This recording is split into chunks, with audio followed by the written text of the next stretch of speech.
మిత్రులకి ఏమైనా ప్రశ్న ఉంటే ఇప్పుడు అడగాల్సిందిగా కోరుతున్నాం. ఇప్పుడు మీరు కార్యకర్తలకు మాట ఇచ్చారు, మిమ్మల్ని ఇబ్బంది పెట్టిన వాళ్ళ పేర్లన్నీ కూడా ఒక బుక్ లో రాసా ఉన్నారు. ఆ బుక్ లో ఉన్న పేర్లు పనికి కల్పించబోతున్నారా? అంటే వాళ్ళకి న్యాయం చేసే దిశగా లేకపోతే కొన్ని నేను మళ్ళీ చాలా స్పష్టంగా చెప్తాను. నా యువగలం పాదయాత్రలో స్పష్టంగా ప్రజలకి కార్యకర్తలకు నేను హామీ ఇచ్చాను.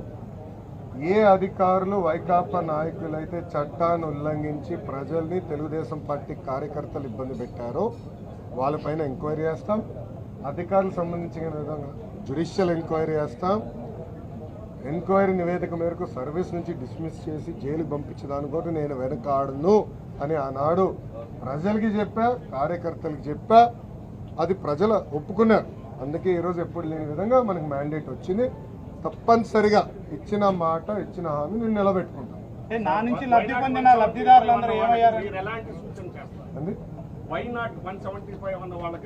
నేను వైకాపా, దయచేసి వైకాపా నాయకులకి పార్టీకి సూచించే స్థాయి నాది కాదు. మేమేం చేస్తాం చాలా స్పష్టంగా చెప్పాం. కక్ష సాధింపులు, హెరాస్మెంట్లు, ప్రభుత్వ ఆస్తులు ధ్వంసం చేస్తాం, ఇది మాకు రాదు, మేము చేయము. ఇదంతా ఆ పార్టీకి తెలిసింది. అందుకే ప్రజలు ఈరోజు ఇలాంటి మ్యాండేట్ కూటమికి ఇష్టం జరిగింది. సో మాకు ఇచ్చిన మ్యాండేట్ నిలబెట్టుకోవాల్సిన అవసరం 3 పార్టీలపైన ఉంది.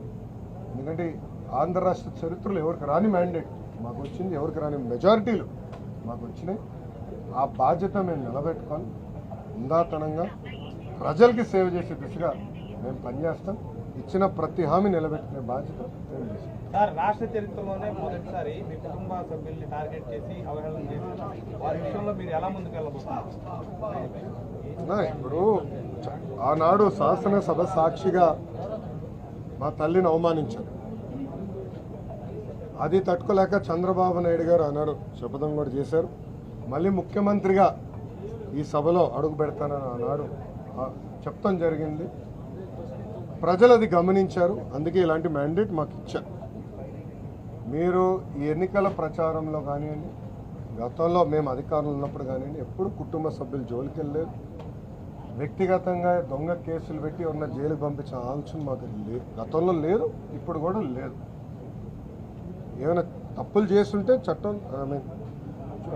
చట్టాలు దాని పని చేసుకుంటే వెళ్తాయి తప్ప మేము ఎక్కడ ప్రజల్ని ఇబ్బంది పెట్టాలనో వైకాపా నాయకులపైన కక్ష సాధింపు చేయాలనేది మా ఆలోచన కానే కాదు. కేంద్రంలో మీరు భాగస్వామ్యం ఉన్నారు. ఇప్పుడు కేంద్రానికి రావాల్సిన, అంటే రాష్ట్రానికి రావాల్సిన రాయితీల్లోనూ కొన్ని హక్కుల్లోనూ వాటి విషయంలో ఏ విధంగా ముందుకు వెళ్ళిపోతున్నారు? గతంలోనే చెప్పాము. నేను కూడా ప్రధానమంత్రి గారు ఉన్నప్పుడు నేను మారటం కూడా జరిగింది. ఆంధ్ర రాష్ట్రానికి అనేక పెండింగ్ ప్రాజెక్ట్స్ ఉన్నాయి.